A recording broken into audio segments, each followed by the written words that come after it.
En esta hora les voy a hablar sobre el engaño de la confesión positiva.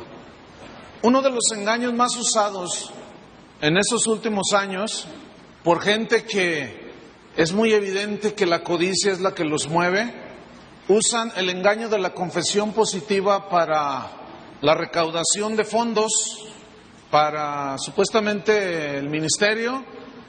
Y usted mándenos $20 y nosotros decretamos un milagro, dicen ellos.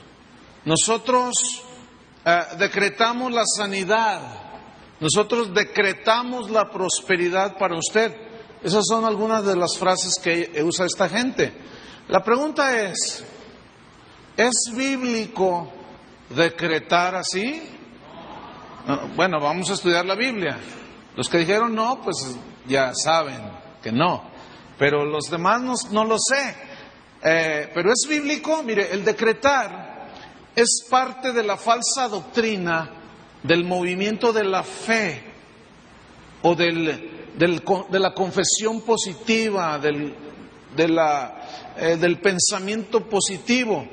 Y esta doctrina enseña que usted puede obtener cualquier cosa que desee con solamente confesar positivamente, con solamente decretar, repitiendo constantemente, lo creo, lo confieso y lo recibo.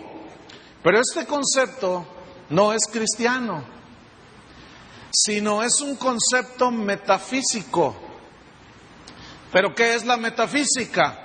Según el diccionario Larousse y la Enciclopedia Británica, dicen que la metafísica es una rama de la filosofía y su exponente más rico en pensamientos metafísicos fue Aristóteles, y él hizo 14 volúmenes donde desarrolló toda esa filosofía.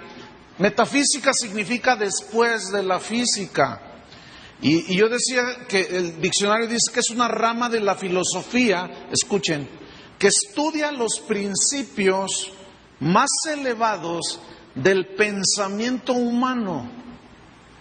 Estudia los principios más elevados de la existencia humana.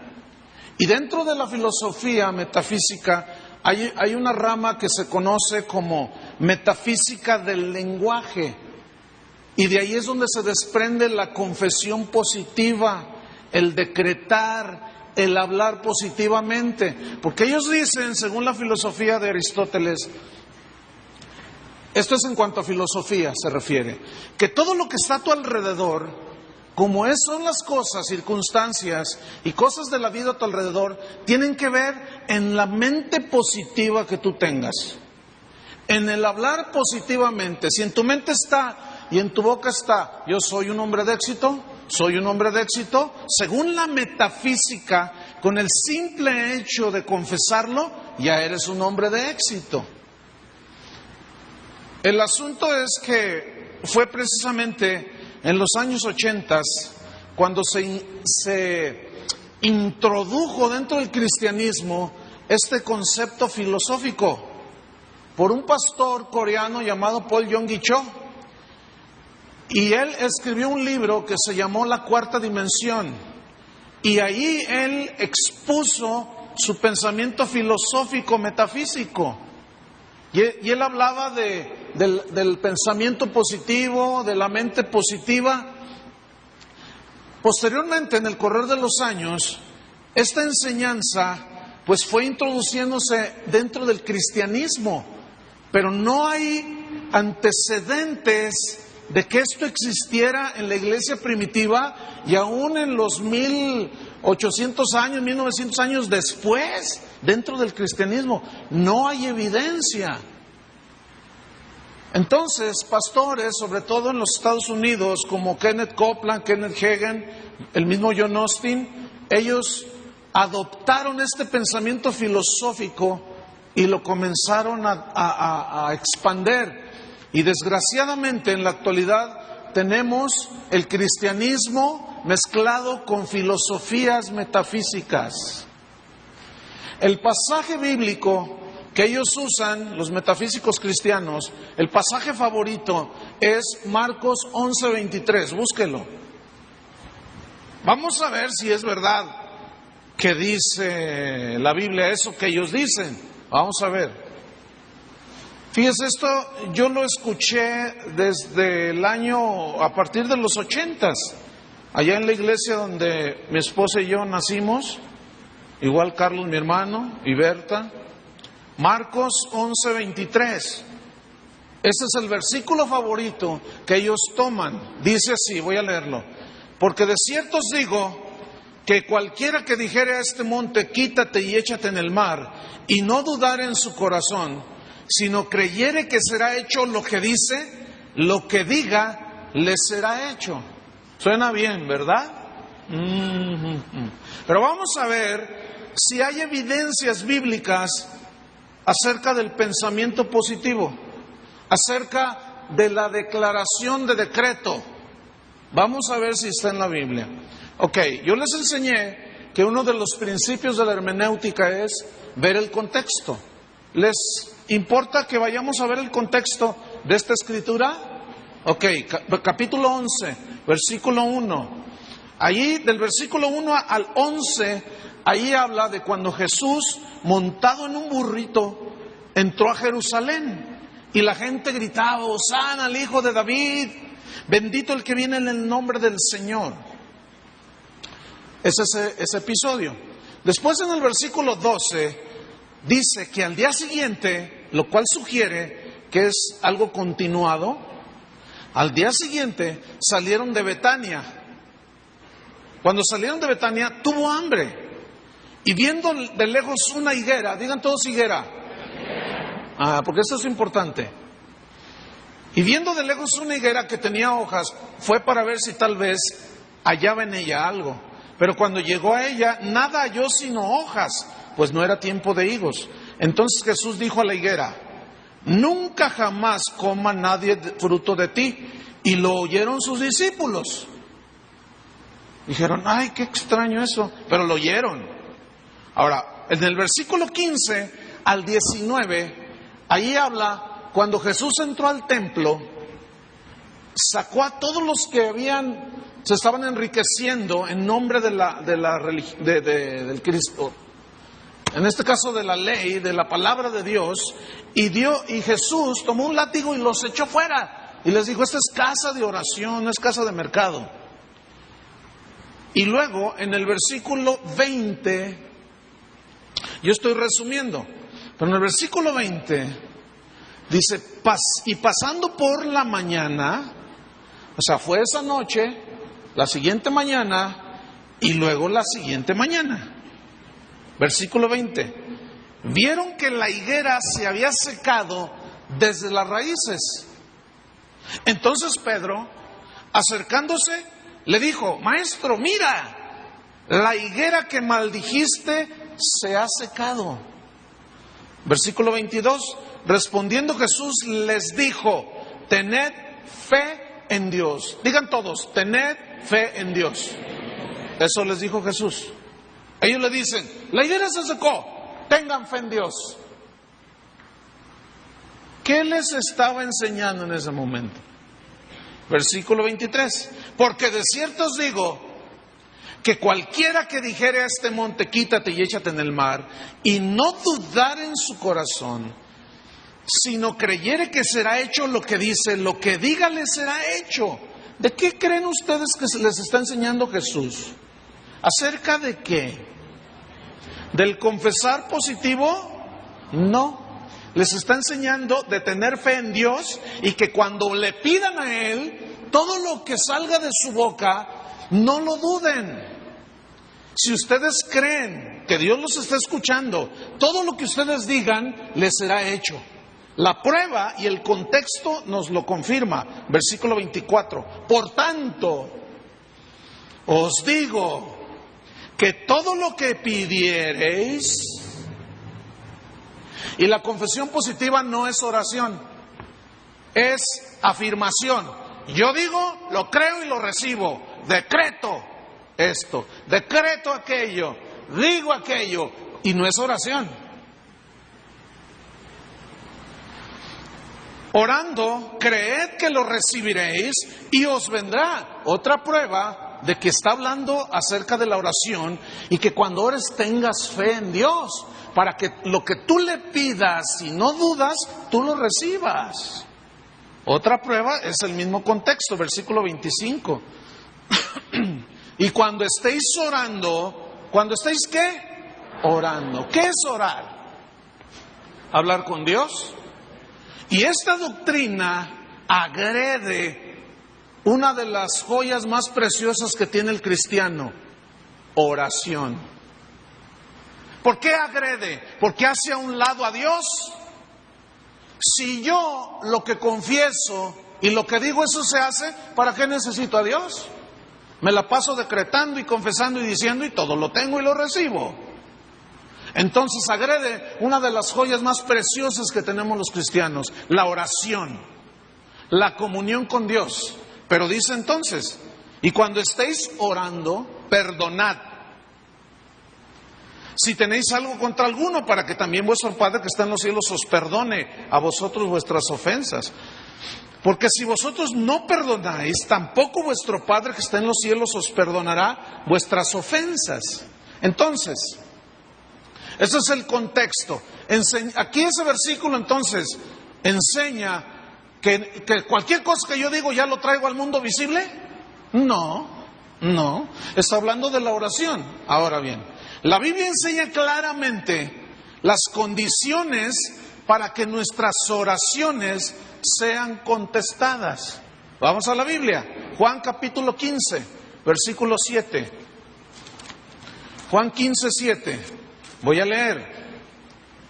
Dice así, está hablando Jesús: si permanecéis en mí y mis palabras permanecen en vosotros, escucha bien, si permanecéis en Aristóteles, si permanecéis en lo que dice el pastor, si permanecéis en lo que dice, ¿a quién está Carlos? Eso que está más cerquita.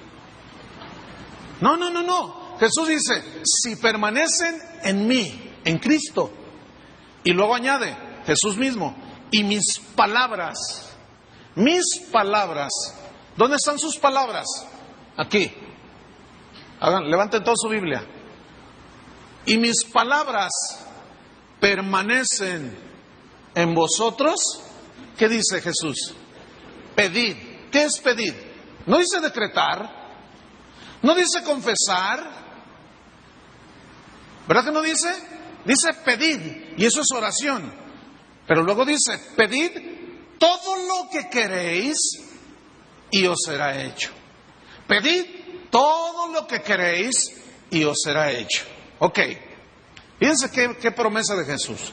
El punto es que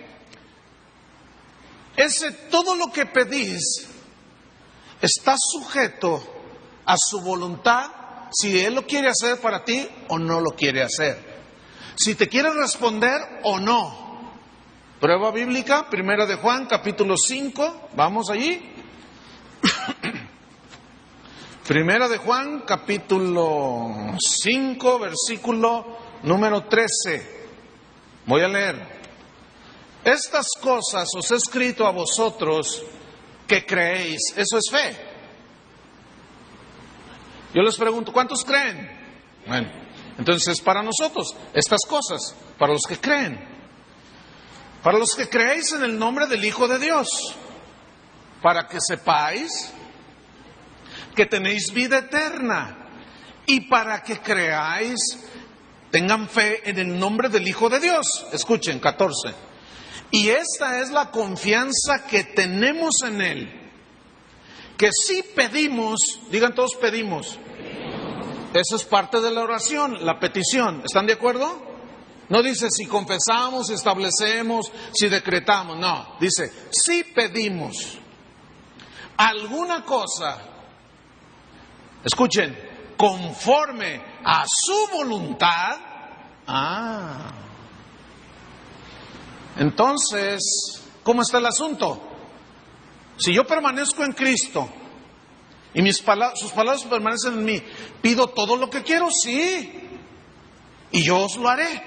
Pero luego, la misma Biblia nos dice, pidan, esa es la confianza que tenemos, que Él nos oye. Pero si pedimos conforme a su voluntad, porque a veces no pedimos conforme a su voluntad. Yo me imagino al Señor esperando que tú estés orando algo así como, Señor, cámbiame. Ayúdame a ser un mejor hombre para tratar mejor a mi esposa. Ayúdame a ya no ser tan enojón, Señor, ayúdame. Esa oración está esperando el Señor. ¿Tú crees que esa sea conforme a su voluntad? Pero luego le salimos con, Señor, tengo fe en tu poder para que me des unos palitos de golf. Y el Señor no va a hacer. Ahora vamos a Santiago, capítulo 4, versículo 3. Santiago 4:3, un poquito atrás, unas cuantas páginas. Santiago 4, versículo número, vamos al 3, fíjense lo que dice allí. Pedís y no recibís. Ah, caray. A ver, pedís y no recibís. Porque pedís mal para gastar en vuestros deleites. Estamos tomando todo el contexto de la Biblia. Ok. Los metafísicos del cristianismo dicen así: si tú oras de esta manera y dices, Señor, si es tu voluntad, prospérame, estás orando mal, porque sí es la voluntad de Dios que prosperes. Si tú oras, Señor, si quieres, sáname, si es tu voluntad, sáname, y ellos dicen, no, estás orando mal, porque sí es su voluntad que te sane. Y ellos usan versículos como estos. Mateo 8:16. Vamos a ver qué dice Mateo 8:16. Voy a leer. Dice así: y cuando llegó la noche, trajeron a Jesús muchos endemoniados, y con la palabra echó fuera a los demonios, y sanó a todos los enfermos. ¿A cuántos enfermos sanó? Dicen. Y todos dicen. Todos. Entonces, ¿es la voluntad de Dios sanar a todos? Sí. Yo les pregunto, ¿es la voluntad de Dios que la gente sane? Sí. Pero les voy a voltear el cassette al lado B. ¿Están listos? Ok. Ahí está. Vamos a Marcos capítulo 6. Marcos 6.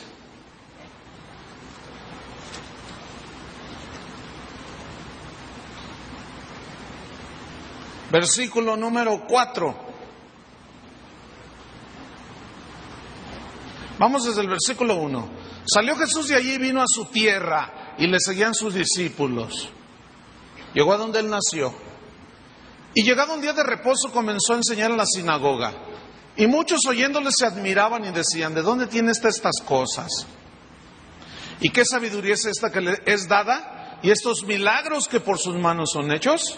¿No es este el carpintero, hijo de María, hermano de Jacobo, de José, de Judas, de Simón? ¿No están también aquí con nosotras sus hermanas? Y se escandalizaban de él. Mas Jesús les decía, no hay profeta sin honra, sino en su propia tierra, y entre sus parientes y en su casa. Y no, escuchen, pudo hacer allí ningún milagro, salvo que sanó a unos pocos enfermos. Entonces, ¿cómo está la onda, pastor? ¿Eso no es la voluntad de Dios, sanar a los enfermos? Sí. Pero ¿por qué no todos sanan? Por varias razones. Una es porque no tienen fe. Aquella mujer que decía, si tan solamente tocar el borde de su manto, ¿seré salva? Y su fe la hizo acercarse y tocar el manto de Jesús. Jesús voltea, ¿quién me tocó? Dice la mujer, yo. Y le dice, tu fe te ha salvado. Tenía fe la señora. ¿Por qué no pudo hacer milagros ahí? Porque no tenían fe en Dios. Porque no lo aceptaban como Dios. ¿Qué les dijo cuando secó la higuera? Tengan fe en Dios. La higuera. En todo el contexto general de la Biblia, la higuera es un símbolo de Israel, ¿cierto o no? Ok. Él entra a Jerusalén. Proféticamente, fíjense, él sabía que la higuera era símbolo de Israel. Él va a la higuera tratando de encontrar fruto y no lo encuentra. Y le dice, nunca más salga fruto de ti. Y se seca. Israel se había secado, no había dado los frutos que Dios esperaba. Tan no habían dado fruto que aún se habían corrompido y en la misma casa de Dios hacían sus tranzas. Israel estaba corrompido, estaba sin fruto, no servía para nada, habían perdido la fe en el Señor. Los profetas habían profetizado que iba a venir el Mesías y lo estaban viendo y no creyeron en él. Y cuando se seca la higuera, en lugar de decirles cualquier otra cosa, les dice, tengan fe en Dios. Israel había perdido la fe y esta gente usada por doctrinas de demonios nos quiere hacer perder la fe. ¿Lo vas a permitir? Yo no, al menos en lo que respecta a mi persona, no.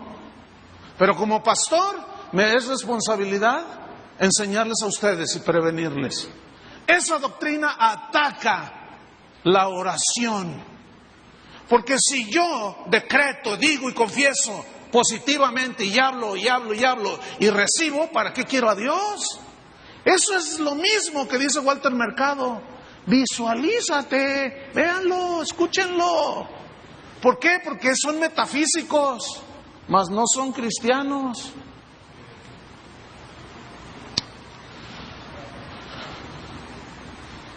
Marcos 10. Vamos a ver si contestó todas las peticiones. Porque a veces sí, a veces no. A veces hay fe. Pero a veces, ¿por qué no? Porque no es su voluntad lo que le pedimos. Marcos 10, versículo 35. Entonces Jacobo y Juan, hijos de Zebedeo, se acercaron a Jesús diciendo, Maestro, querríamos que nos hagas lo que pidiéramos. Él les dijo, ¿qué queréis que os haga? Ellos le dijeron, concédenos que en tu gloria nos sentemos el uno a tu derecha y el otro a tu izquierda. Entonces Jesús les dijo, bueno, esa es añadidura mía. Les dijo, no sabéis lo que pedís. ¿Ven? ¿Pidieron mal? No se los podía contestar. ¿Por qué? Escuchen. ¿Podéis beber del vaso que yo bebo y ser bautizados con el bautismo con que yo soy bautizado? Ellos dijeron, ¿podemos? Miren, ellos eran unos orgullosos que anhelaban fama, que anhelaban posición y todo aquello, escúchenme, toda aquella oración que pretenda satisfacer los deseos de los ojos, los deseos de la carne, la vanagloria de la vida, jamás el Señor te los va a contestar. ¿Escucharon? Porque no es su voluntad. Este es un ejemplo. Ellos le dijeron, podemos, a la verdad, claro que sí. Versículo 40, pero él dice, ustedes van a ser bautizados con el bautismo que yo soy bautizado. Pero el sentaros a mi derecha y a mi izquierda no es mío darlo, sino aquellos para quienes está preparado. Ya estaban asignados los lugares. No les pudo contestar la petición que les hizo. ¿Por qué? Porque no eras la voluntad de Dios ahí. ¿Están entendiendo? Ahora, vamos a un ejemplo en la Biblia, en la vida de San Pablo. Vamos a 2 de Corintios. Vamos a explicar un poco más. 2 de Corintios capítulo 12. Y aquí vamos a estudiar. En teología se llama esto una exégesis del texto, es decir, donde se desglosa palabra por palabra, versículo por versículo y palabra por palabra, yendo a los textos originales para sacar el verdadero contenido. Ok, vamos a hacer una exégesis de este versículo. Capítulo 12, versículo 7. ¿Cuál es el contexto del 1 al 6? Que Pablo había tenido una experiencia maravillosa. Él había sido arrebatado al tercer cielo, donde oyó cosas y vio cosas que el Señor le dijo: mira, ni se las cuentes porque no le van a entender, ni se las cuentes porque no van a agarrar la onda. Entonces Pablo dice: pues no me fue permitido, ni me es permitido mostrarles y enseñarles estas cosas. Ese es el contexto del versículo 7. ¿Qué dice el versículo 7? Vamos. Y para que la grandeza de las revelaciones no me exaltasen desmedidamente, orgullo espiritual, por haber tenido una experiencia maravillosa de haber ido a la misma habitación de Dios. Fíjate, San Pablo dice: yo tenía la tendencia a enorgullecerme porque visité el tercer cielo. Algunos apenas hablan en lengua y ya están orgullosos, soberbios. Yo hablo en lenguas. Es que saben una cosa, el orgullo espiritual es lo más tonto que pueda haber, porque de nosotros no es nada. ¿De qué enorgullecerse? Si todo es de Él, todo nos es dado por gracia, por medio de la fe, porque creemos en Él. Pero Pablo dice: y para que no se me subiera el orgullo desmedidamente, para que no porque ese fue el pecado de Satanás, el orgullo. Dice: me fue dado un aguijón en mi carne, un mensajero de Satanás que me abofetee, para que no me enaltezca sobremanera. Ok, digan todos: un aguijón. Me fue dado un aguijón en la carne. Aguijón en el griego, skolop, significa vara puntiaguda, como una estaca para fijar algo. Pero figurativamente, según el diccionario griego, significa discapacidad corporal. Es decir, una vara puntiaguda que penetra alguna parte del cuerpo y te discapacita corporalmente. Ya no funcionas en tus dos brazos, con tus dos ojos, tus dos oídos, tus dos piernas, con todo tu cuerpo. Y entonces entras en una situación de discapacidad. Estás disminuido físicamente. ¿Estamos? Ok. Un aguijón en la carne. Gálatas 4, está enseguida, luego de Corintios. Vamos a ver esto. Gálatas 4, versículo 13. Yo quiero que pongan atención a la lectura. Dice: pues vosotros sabéis, escuchen, que a causa de una enfermedad en el cuerpo, ¿se enfermaba o no se enfermaba? A ver, entonces, ¿cómo es ese rollo de que los cristianos no se enferman? ¿De dónde salió eso? San Pablo dice: ¿quién enferma y yo no enfermo? Santiago dice: ¿hay alguno enfermo entre vosotros? Llame a los ancianos de la iglesia y únjale con aceite en el nombre del Señor, oren por él y la oración de fe sanará al enfermo. No dicen, confiesen, no tengo nada, no tengo nada, no tengo nada. No dice así, o así dice. ¿Verdad que no dice? No, ni siquiera se asoma levemente a lo que han dicho estos metafísicos del cristianismo. No, entonces, ¿qué dice Pablo? Yo les prediqué el evangelio a causa de una enfermedad, es decir, yo estaba enfermo en el cuerpo. Sigo leyendo. A causa de una enfermedad del cuerpo, os anuncié el evangelio al principio. 14.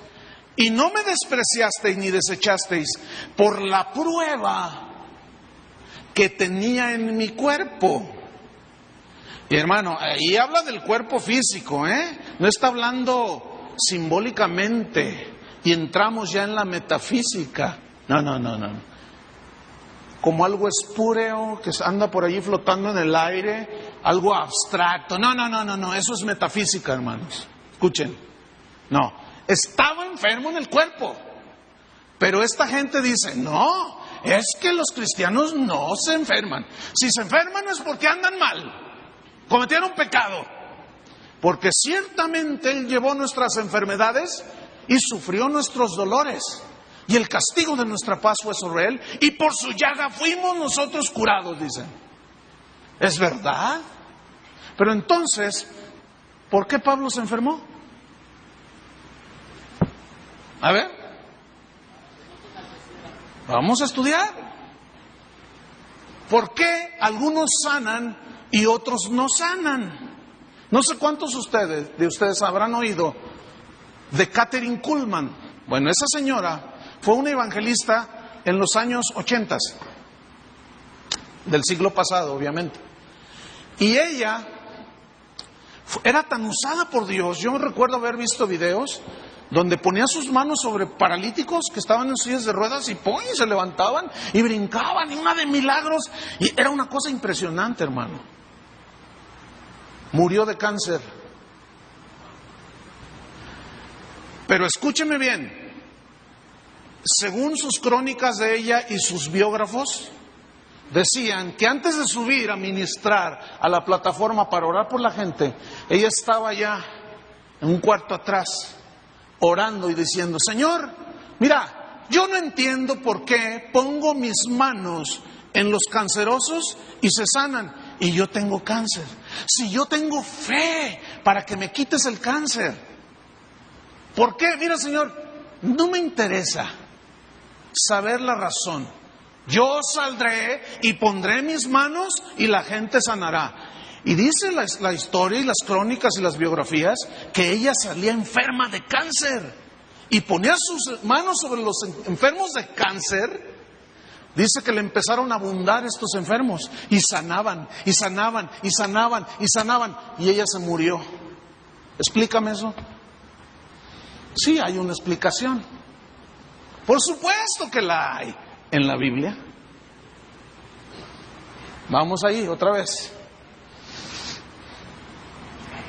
A causa de una enfermedad. Ok. Vamos otra vez a 1 de Corintios. 2 de Corintios 12. Ya, y para que no se me subiera el orgullo, me fue dado. ¿Me fue dado qué? Un aguijón. Me fue dado. Digan todos dado. Me fue dado. Ahora, ¿quién da? Una persona, ¿no? Porque es un verbo. ¿Sí? ¿Quién le dio a Pablo el aguijón? A ver, yo les voy a... ¿La Virgen María? ¿Juan Diego? ¿Quién fue? Algunos dicen Satanás, otros dicen Dios. Miren, hermanos, esta gente metafísica, ellos niegan que Dios haga lo que hizo con Job, lo que hizo con Jonás, lo que hizo con Pablo. Y ellos dicen que Dios no puede enviar nada de esas cosas a sus hijos. Eso dicen ellos. Pero la Biblia dice que Dios le dio permiso a Satanás para que tocara a Job. ¿Cierto o no? Es decir, Satanás no puede hacer nada si Dios no se lo permite. ¿Prueba bíblica? Dime, Señor, dime. Y yo me imagino al Señor ahí comiéndose una manzana. Satanás me pidió permiso porque te quiere zarandear como a trigo. Y yo le di permiso. ¿Cómo la ves? ¿Qué? No, yo hasta la muerte te seguiré y doy mi vida. Mira, Satanás me pidió permiso, le di permiso y te va a poner una. Pero yo he rogado que tu fe, ¿que qué? Que tu fe no falte. Y le puso una. ¿Pero quién le dio permiso? Entonces Satanás no puede hacer nada si Dios no lo permite. Acuérdense que Dios es bien sabio. Y Él sabe hacer las cosas con sabiduría. Jonás desobedeció a Dios. Ve a predicar, no voy. Y huyó de la presencia de Dios. Se subió a un barco y mientras iba al barco se levanta una tempestad terrible. Y todos me preguntan, ¿por qué? Y él sale, por mi culpa. Por mis...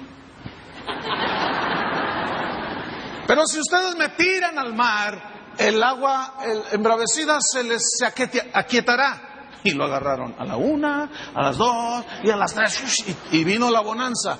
Y luego dice, pero Jehová tenía preparado un gran pez. ¿Quién? ¿Quién tenía preparado el gran pez? Pero esta gente dice que no, que Dios es amor, que Dios no puede hacer eso con tus hijos. Yo te pregunto, si uno de tus hijos, los que están creciendo, hace una travesura, dice algo que no está bien, no te los hurtes, no le das con una vara, díganlo. ¿Qué padre es aquel al que su hijo no disciplina? ¿Ah?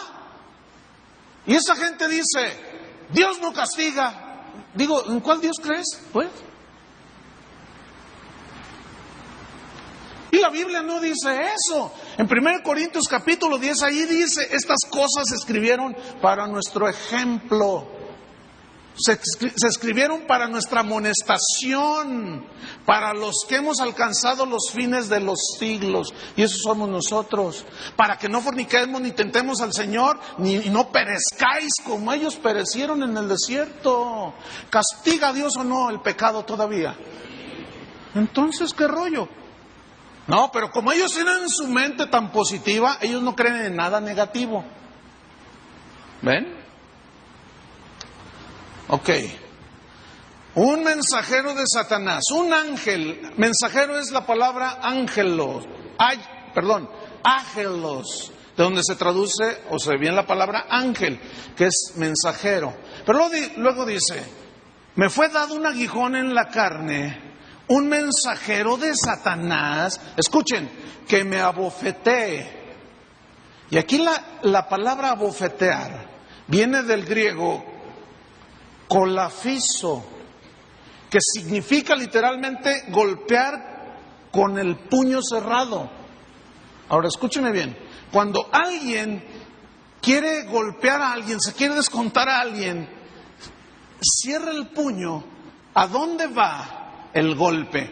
En el casi 100% de las veces. ¿Hacia dónde va el golpe?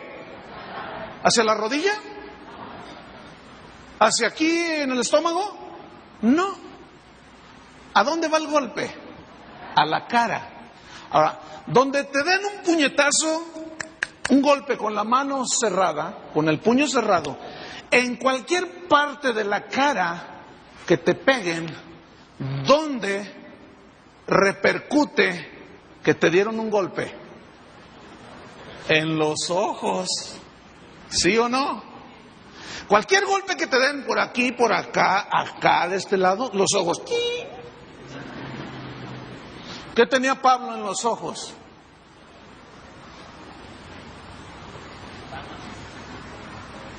¿Qué le dio? Era una enfermedad del cuerpo. Porque luego a los mismos Gálatas les dice, mirad con cuán grandes letras les escribo. Todo nos lleva a entender que Pablo tenía una enfermedad en los ojos.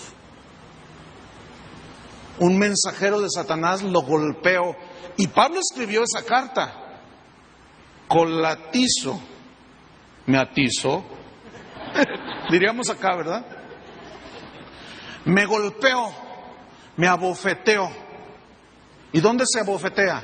En la cara. ¿Dónde tenía su enfermedad?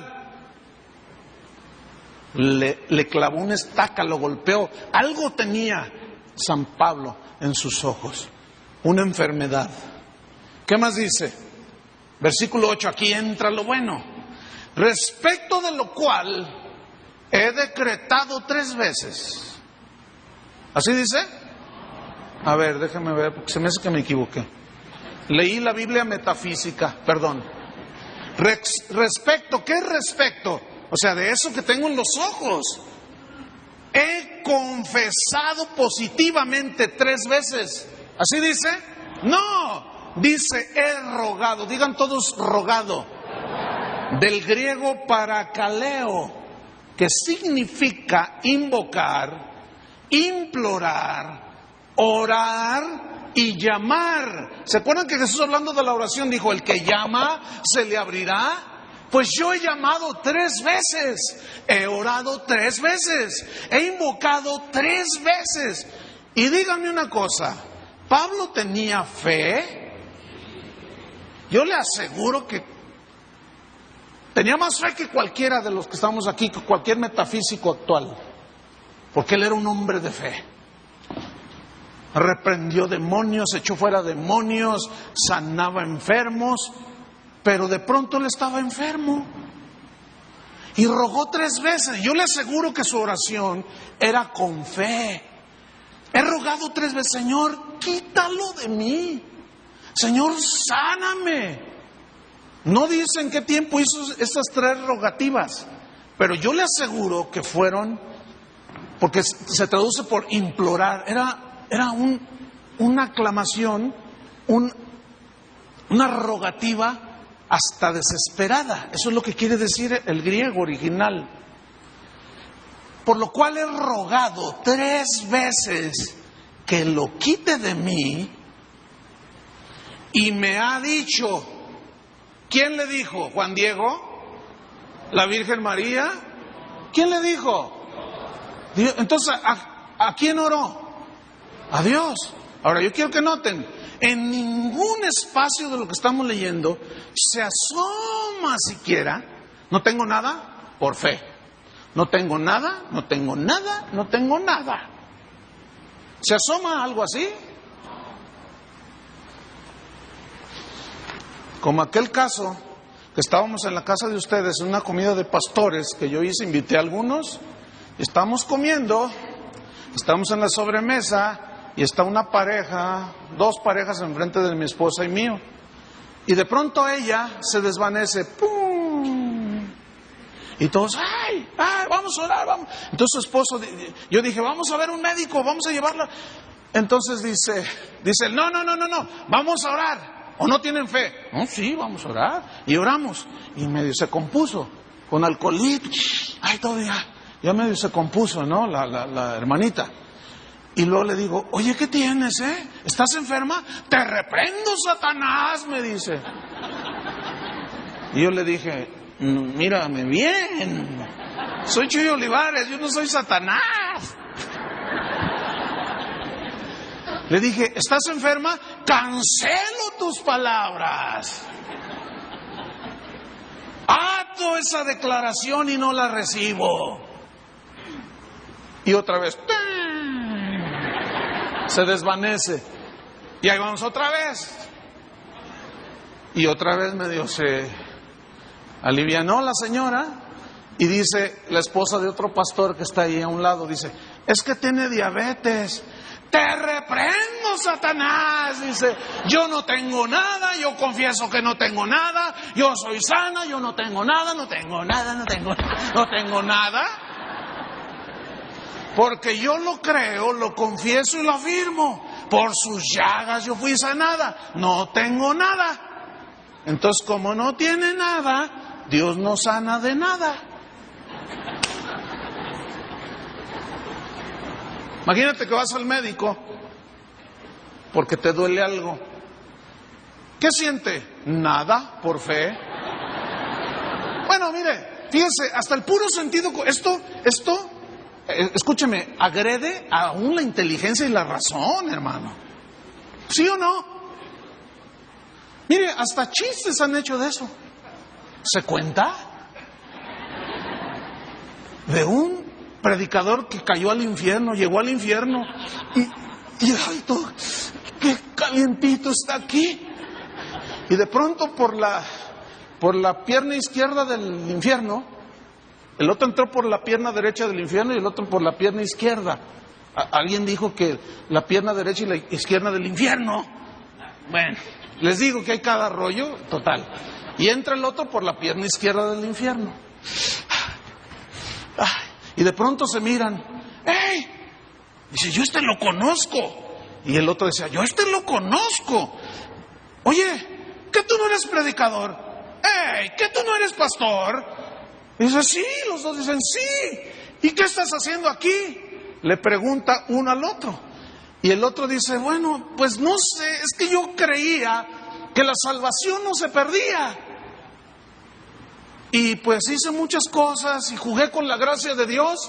Mira, nada más estoy aquí en el infierno. Y le pregunta al otro, ¿y tú por qué estás aquí? Y el otro responde, por fe no estoy aquí. Porque confieso que no estoy aquí. Creo que no estoy aquí.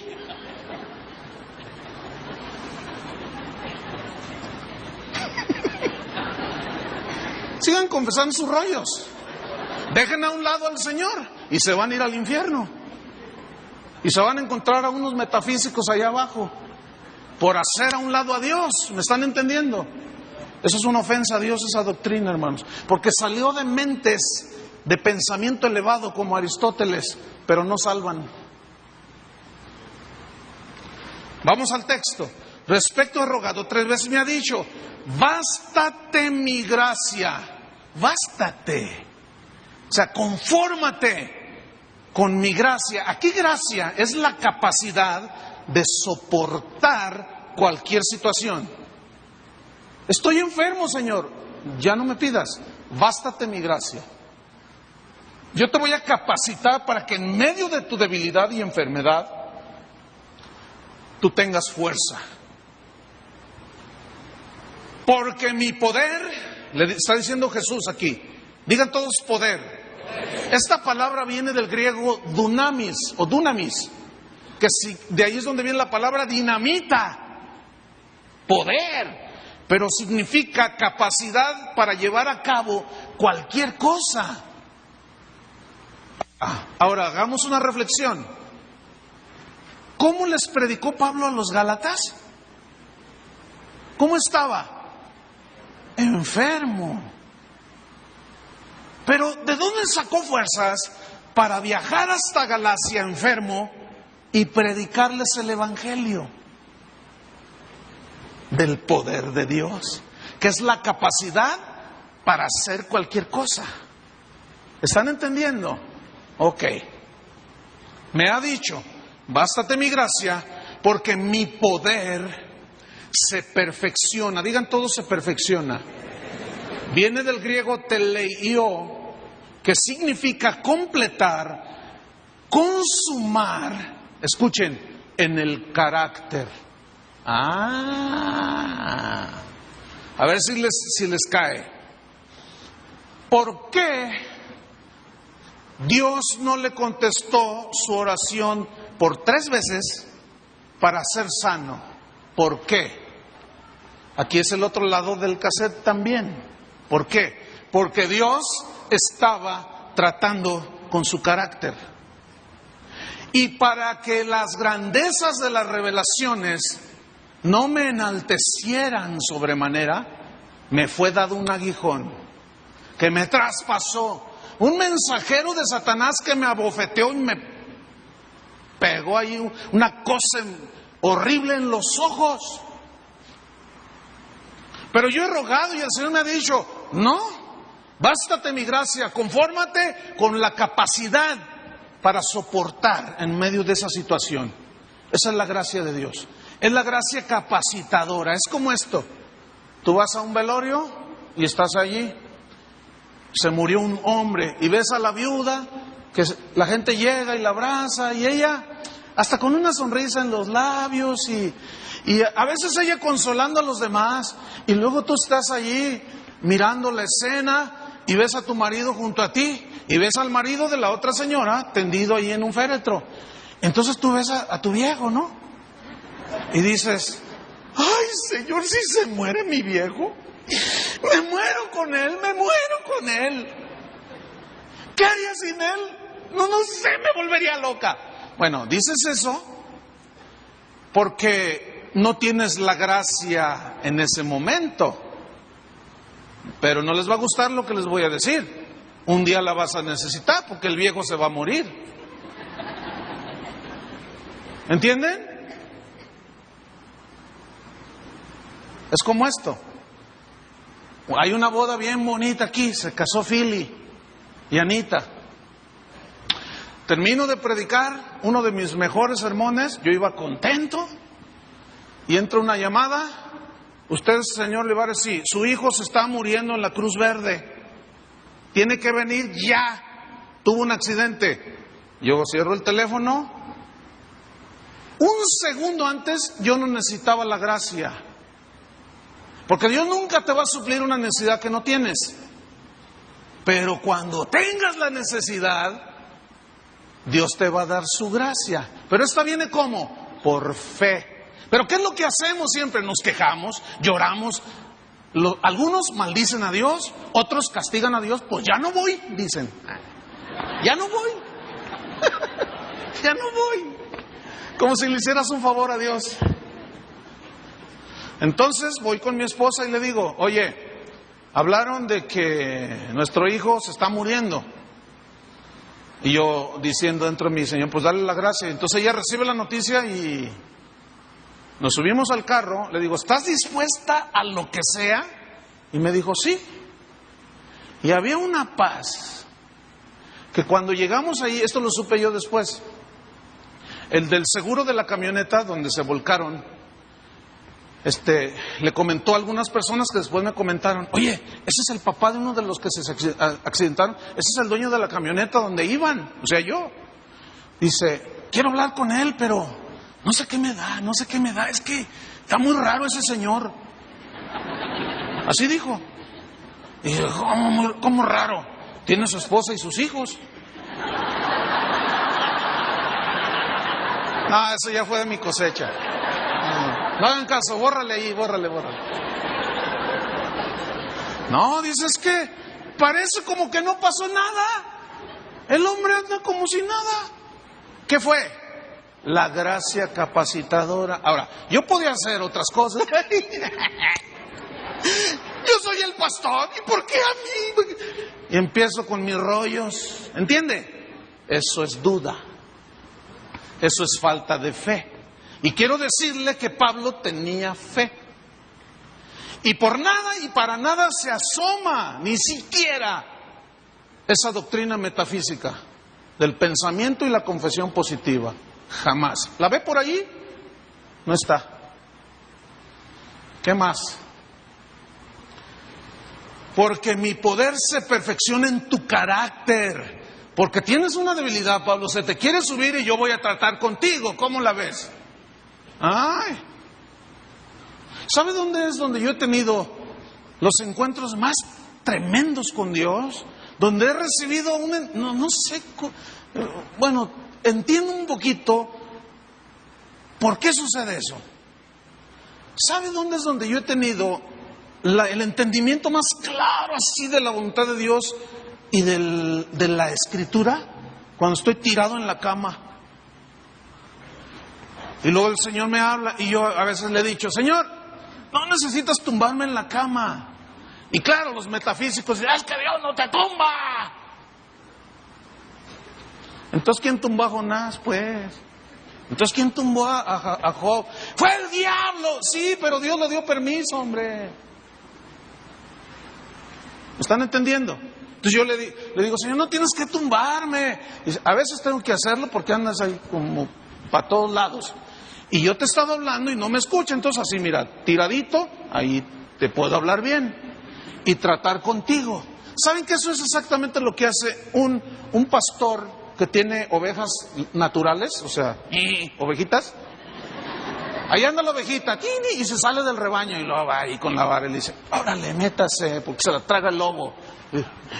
La ovejilla ahí, ay sí, yo ya sé valerme por mí misma. Y se vuelve a salir del rebaño la ovejita. Y el pastor la ve, y ahí va con la vara otra vez, que se meta, órale, ¡pah! Y le da, ¡y! Se mete otra vez. Pero luego se vuelve a salir. Y el pastor en lo natural dice, ni modo. La agarra, la toma en sus brazos. Esto sucede con las chiquitas.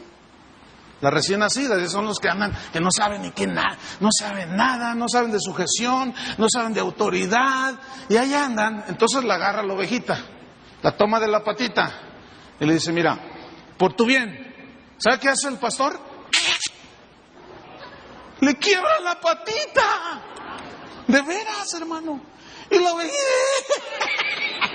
empieza la ovejita, ¿por qué a mí? ¿Por qué a mí? Le empieza a decir. Y el pastor le dice, mira, es por tu bien, es por tu bien. Después agarra una venda y le acomoda la patita y se la venda. Y la trae aquí junto a su corazón. Y la trae aquí y anda pastoreando las demás ovejas. Y la otra está ahí dolidita, débil, ahí le duele la patita para que aprenda. ¿Y qué dijo el Señor que somos nosotros? ¿Todavía no ha entendido que es oveja? Entonces, ¿qué más dice? Porque mi poder se perfecciona, ¿en dónde? En la debilidad. Y aquí viene del griego aseneia, que significa debilidad del cuerpo y de la mente. Y dice el diccionario, por implicación, significa enfermedad. Cuando alguien se enferma, ¿qué sucede con su cuerpo y su fuerza mental aún? ¿No se debilita? Cuando te da una diarrea impresionante, ¿cómo amaneces? Todo así. No tienes ganas de pensar, de hablar, no tienes ganas de nada, de levantar. Cualquier dolorcito, sea en el talón, en la pierna, en la espalda. ¡Ay, me duele la cabeza! Lo primero que hacemos es acostarnos, ¿no es cierto? ¿Por qué? Porque el cuerpo se debilita por el dolor, ¿cierto? Y aún la capacidad mental no es la óptima, porque estás enfermo. Entonces dice, mi poder, mi dunamis se perfecciona en tu carácter, se perfecciona en tu debilidad. En medio de la enfermedad, yo trato contigo, ya no son tus fuerzas, pero yo voy a poner mi poder en ti. Por tanto, dijo Pablo, de buena gana me gloriaré. Y esto viene del griego que significa alardear de algo que se posee. ¿Qué poseía Pablo entonces? El poder de Dios, aunque estaba enfermo. Por eso decía, más bien me gozo en mis debilidades, en mis enfermedades, para que repose sobre mí el dunamis de Cristo. Porque cuando soy débil, entonces soy fuerte. ¿Entendieron? Ahora, yo pregunto de nuevo. Aparece, o siquiera asoma su cabecita herética, la doctrina esa de la confesión positiva. No, vamos con otro ejemplo de los típicos. Rápidamente, vamos a estudiar Romanos 4:17. Vamos rápido. Romanos 4:17. Cuando tengan, digan, ya lo tengo. Por fe. Ya ven, ya cayeron. Romanos 4:17 dice, como está escrito, aquí San Pablo está hablando a los romanos, tomando una escritura de Génesis 12, cuando Dios le promete a Abraham que lo iba a multiplicar, etcétera. Como está escrito, te he puesto por padre de muchas gentes delante de Dios, a quien creyó. Escuchen, el cual da vida a los muertos. ¿Quién da vida a los muertos? ¿Quién? Díganlo fuerte. Dios. ¿O Abraham? Dios. Y Dios llama las cosas que no son como si fuesen. Esto se refiere, escuchen, al poder de Dios para crear. Llama las cosas que no son como si ya fuesen. Y esto viene del hebreo vará, y en su equivalente en griego es el mismo significado, que significan crear de la nada. Eso es vará, crear de la nada. Nosotros decimos, ay, mira, este es el creador de esa grande pintura. No, espérame. Fue el diseñador, porque agarró materia. ¿Entienden? Entonces, no creó nada. En ese sentido, el único, escuchen, que puede crear de la nada, de lo que no existe, el único que puede crear cuando habla es Dios. Y dijo Dios, vará, dijo Dios, sea la luz, y fue la luz, y de la nada, y fue la luz. Esa capacidad, ese poder solamente lo tiene Dios. Y dijo Dios, produzcan las aguas seres vivos, los grandes monstruos, y de la nada fueron creados. Y dijo Dios, produzca la tierra semillas, plantas según su género, y den semilla y árboles frutales.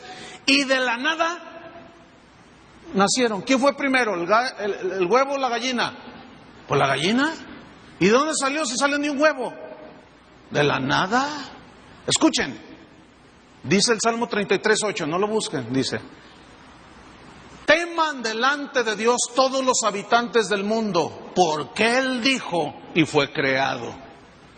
Y ese creado es vará, fue creado de la nada. No había nada cuando Dios dijo.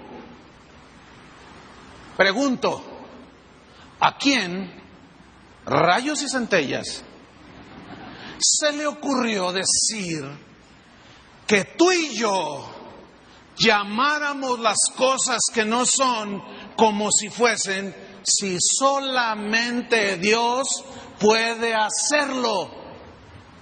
Eso es una herejía, hermanos. ¿Entienden? ¿Todo de dónde sale? De una mala interpretación de la Biblia. Porque solo Dios puede decir y llamar las cosas que no son como si fuesen. Pero tú y yo, ¿qué somos, hermano? ¿Ah? Pedimos y pedimos mal. Por eso Jesús dijo, tengan fe en Dios. Y no me salgan con sus rollos de que yo confieso y declaro que luego no, hombre, el asunto ese de que todo lo que pisara la planta de tu pie será tuyo. Eso tiene su contexto. Un hermano ayer me platicaba, sin saber que yo iba a hablar esto. Dice que un día iba con un hermano y que le dijo, a ver, escoge el carro que tú quieras. Había un montón de carros en la calle. Y dice, escoge el que quieras, porque la Biblia dice que todo lo que pisara la planta de tu pie será tuyo. Entonces dice, yo me le quedé viendo a los carros y me voy sobre un bolchito y le pongo el pie al bolchito. Y el otro dice, no, te falta fe. Dice, no, porque mira, si según tú dices que todo lo que pises es mío, yo nada más tengo para mantener un bolchito. Dice, pero ya está un jaguar. Dice, yo no tengo para pagar la tenencia de 30,000, 40,000 pesos de un jaguar.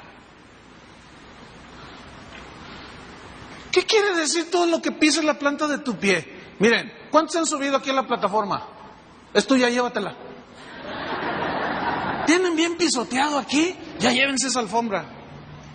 Ve al banco mañana, Bancomer. Fíjate qué ridículos somos, hermano. Y ve, y como ya pisaste el banco, es tuyo. Entonces tú métete a la caja y agarra un motivo. Salte con la dolariza, ven y da tus diezmos. Hermanos, ¿qué significa que toda planta, qué les había dado a los judíos? Una tierra física. ¿Sí o no? ¿Cómo aplica a nosotros? La tierra prometida para nosotros son las riquezas espirituales. ¿Y cómo es que nos apropiamos? Cuando permanecemos en Cristo. ¿Entendieron? Pero ahí andan pisando. Cuando pisa una cucaracha es tuya, te la regalo.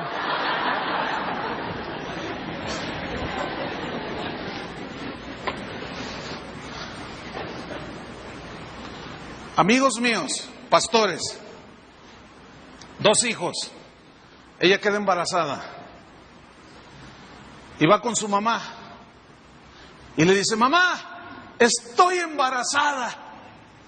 Y su mamá, que no es cristiana y sigue sin ser cristiana, le dice: ¡ay, qué gozo, hija mía! ¿Y cuánto tiempo tiene el bebé en tu vientre? Y ella dice: no, no es bebé. Es una beba. Sarita se va a llamar. Ah, ¿ya te hiciste un estudio? No, pero lo que digo recibo, lo que confieso, yo lo declaro, lo decreto y yo tendré una niña. Y la reacción de la señora que no es cristiana: ay, hija, yo no sé últimamente a dónde te has ido a meter. Porque iba a la iglesia donde asistíamos y ellos son hoy pastores. Dice: porque ahora resulta que ya ni a Dios necesitas, porque lo que tú dices, eso se hace. Ay, hija, yo no sé qué te están enseñando. Pues vas a ver, yo lo declaro, lo decreto, lo establezco y lo recibo por fe. Y empiezan a pasar los meses. Llega el día del alumbramiento y me llaman: oye, ¿puedes venir al hospital? Porque fíjate que hay una situación aquí un poco delicada. Yo dije: ay, lo único que piensas es: hubo problemas con el bebé. Entonces yo llego, entro al cuarto y está la hermanita.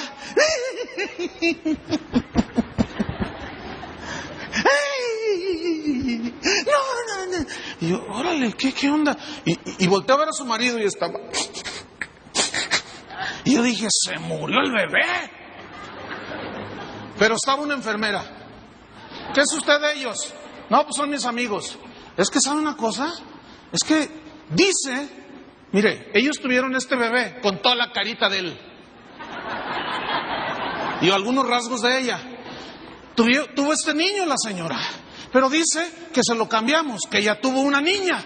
Yo le digo: no, este es su niño. Y ella: no, me lo cambió. Te reprendo, Satanás. Es que a mí Dios me dio una niña. Y la señora, la enfermera, diciendo: miren, yo voy a la dirección a ver qué pasa, a ver qué hacen aquí, si usted puede hacer algo, pero tuvo un bebé. Y él. Entonces yo le digo: ¿qué onda, mano? ¿Qué pasó? Y dice: no, ¿por qué Dios? ¿Por qué Dios? ¿Dios o los mafiosos metafísicos? ¿Ah? ¿Fue Dios? Entonces, hermanos, ¿qué onda? Pues no con lo que dices recibes. Terminamos. Santiago 4. Busquen Santiago 4. Santiago 4, versículo número 13.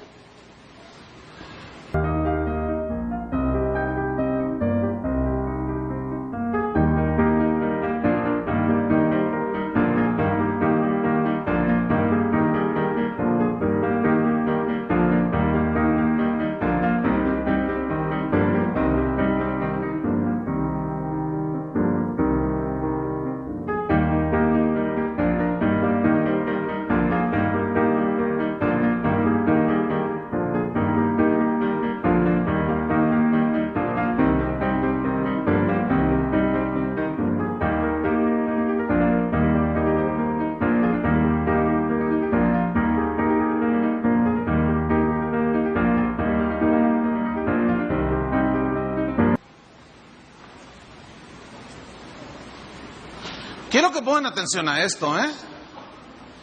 Vamos ahora, como diciendo, no se quieran pasar de listos, ¿eh? Eso es lo que está diciendo. Vamos ahora, los que ¿qué dice? ¿Los que qué dice, Memo, en tu Biblia?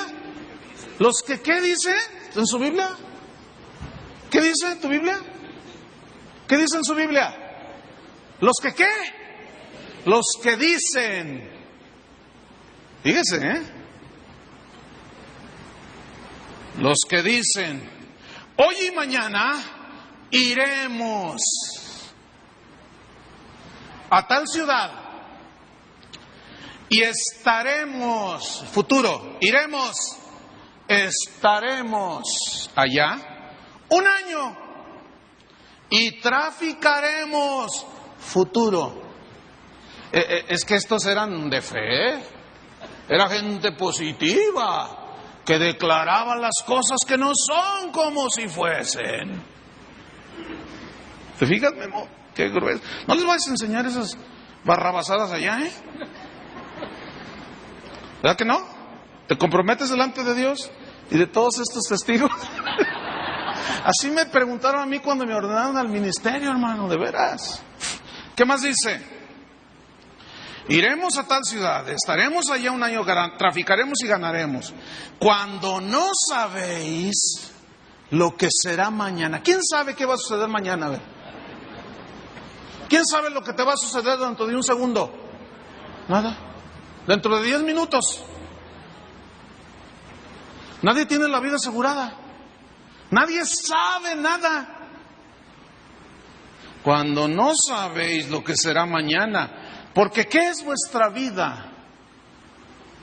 Ciertamente es neblina que se aparece por un poco de tiempo y luego se desvanece. En lugar de lo cual deberíais, ¿qué dice Charlie? ¿Deberíais qué? Decir, si el Señor quiere, ¿ve? ¿Ya entendieron o no? Nada de que llamo las cosas que no son y que... No, hermano, no hagas el papel de Dios. En lo cual deberías decir, si el Señor quiere, viviremos primero, y haremos esto o aquello. Pero ahora os jactáis en vuestras soberbias.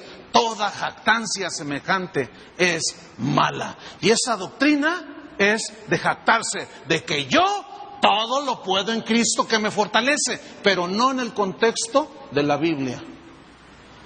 Fíjense, ahí está lo peligroso, hermanos. Si San Pablo, si Pedro creyeran en esa filosofía metafísica, ellos lo hubieran enseñado. Ellos hubieran reprendido el uno al otro.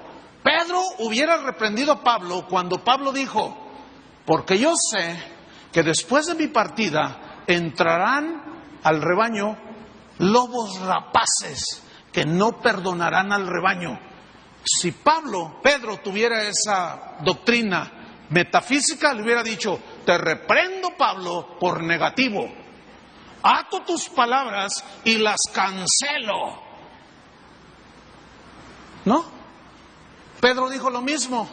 Vendrán hombres con apariencia de piedad, harán mercadería de vosotros, harán hombres que introducirán encubiertamente herejías destructoras. Ay, hermano, imagínate, yo diciendo, ¿qué efectividad tiene esto?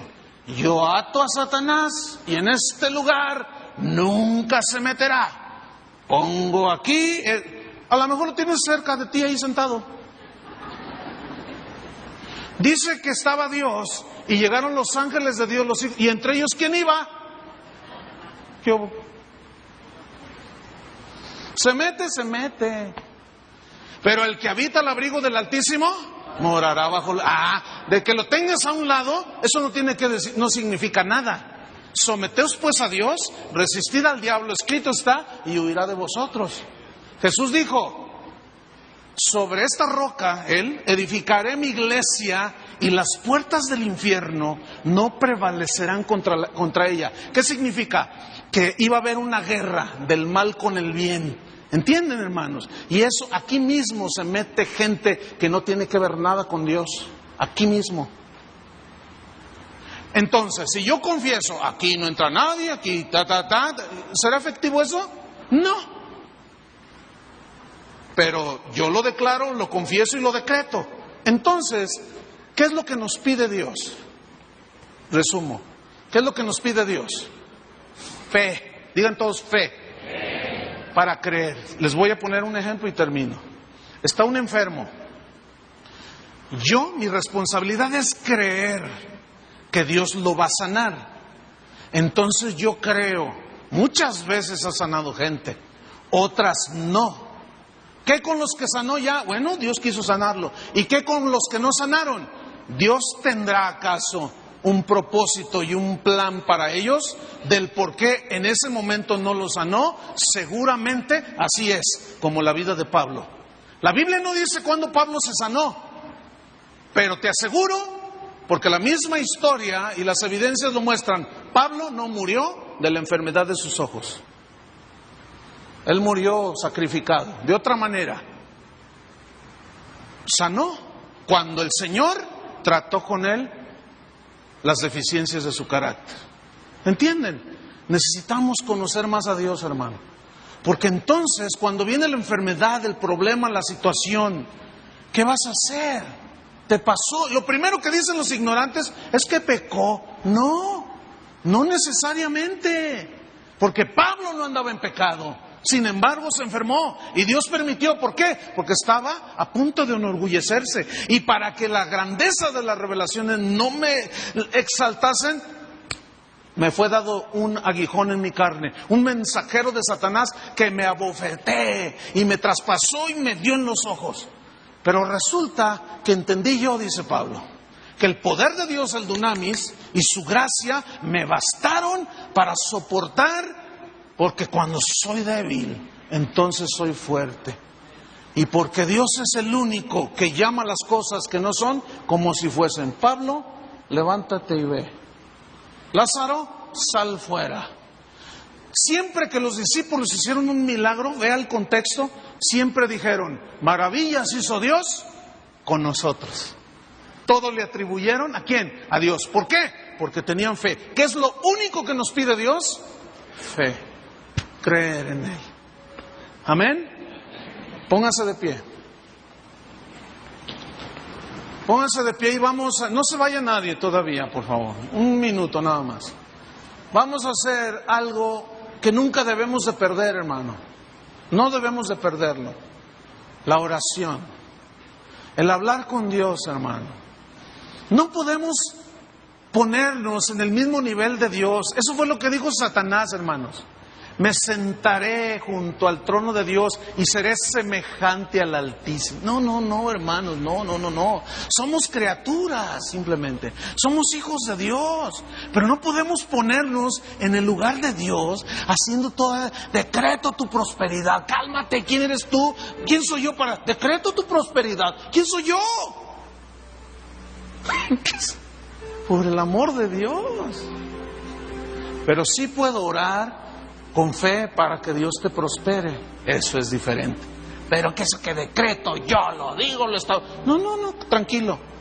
Nosotros no queremos caer en esas doctrinas metafísicas que van más allá, que invaden el terreno de lo espúreo, de lo intangible, de lo abstracto. Pues es que lo que yo digo. No, hermano. Nosotros tenemos fe. Y la fe es la certeza de lo que se espera, la convicción de lo que no se ve. Y Dios no se ve, pero sí sabemos que Él nos oye. ¿Cuántos saben que Dios nos oye? Ok, cierra tus ojos y no dejes de practicar esto. Una de las joyas preciosas de la iglesia, la oración, el comunicarte con Él. Ahora dile esta oración, dile: Señor, te doy gracias, porque lo único que me pides es fe. Y cuando yo ore, lo único que pides, el único requisito, es que yo tenga fe.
rusted bars.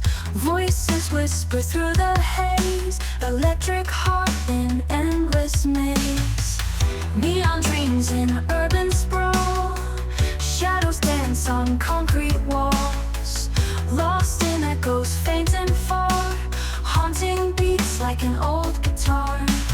Falling deeper, labyrinthine through the static, thin and fine. Whispers call from other side, voices buried in the tide.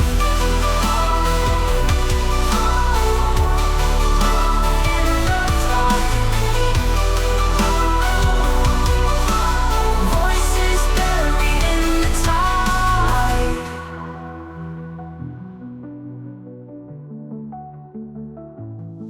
Haunting core is female guide, twisting paths where secrets hide. Scents and strings entwine the night, broken souls and shattered light. Rain like tears, it blurs the view. Worn out streets, a world askew. Shattered glass on jagged ground, silent cries without a sound. Falling deeper, labyrinthine through the static, thin and fine. Whispers call from other side, voices buried in the tide. Falling deeper, labyrinthine through the static, thin and fine. Whispers call from other side, voices buried in the tide. City sleeps in shades of gray, alone we walk this lonely way. Memories flicker like old films, echoes of forgotten dreams. Whispering winds carry tales of lives entwined in urban tales. Lost in neon we find grace in the shadows of this place.